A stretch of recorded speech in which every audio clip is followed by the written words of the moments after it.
मोकाट भटक्या कुत्र्यांचा सुळसुळाट वाढला आहे। भटक्या कुत्र्यांच्या हल्ल्याच्या घटना दिवसेंदिवस वाढत चालल्यात। वेगवेगळ्या शहरातून या कुत्र्यांच्या हल्ल्यांच्या घटना समोर येत असतात। आता धुळ्यातून एक धक्कादायक घटना समोर आली। धुळे शहरात कुत्र्यांच्या झुंडीने केलेल्या हल्ल्यात एका 1 वर्षांच्या बालिकेचा मृत्यू झाला।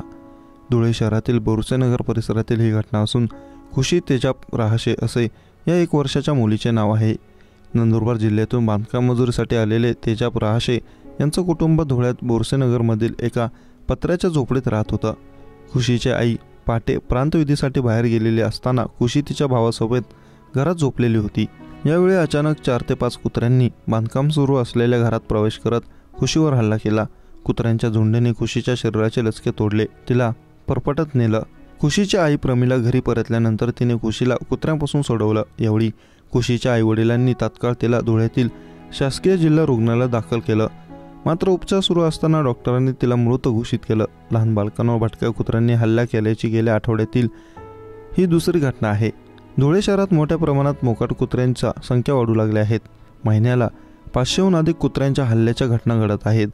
एकीकडे शहरातल्या मोकाट कुत्र्यांच्या हल्ल्याच्या घटना वाढत असताना महापालिका प्रशासन मात्र मूग गिळून गप्पा बसलं आहे।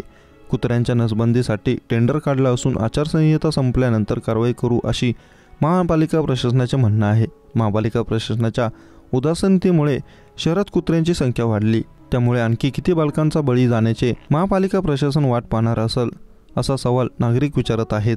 दरम्यान एकटा धुळे शहरात महिन्याला 700 ते 800 जणांचा कुत्रे चावा घेत आहेत। यात लहान बालकांची संख्या सर्वाधिक असते। शहरातील भाऊसाहेब हिरे शासकीय रुग्णालयात एकट्या मे महिन्यात 600 जणांना श्वानदंशाची लस देण्यात आली आहे। यात नव्याने श्वानदंश झालेले 272 रुग्ण होते, तर जिल्हा रुग्णालयातही मे महिन्यात 380 जणांवर श्वानदंशानंतर उपचार करण्यात आले। धुळे महापालिकेच्या दवाखान्यातही 170हून अधिक जणांनी रेबीज लस घेतली।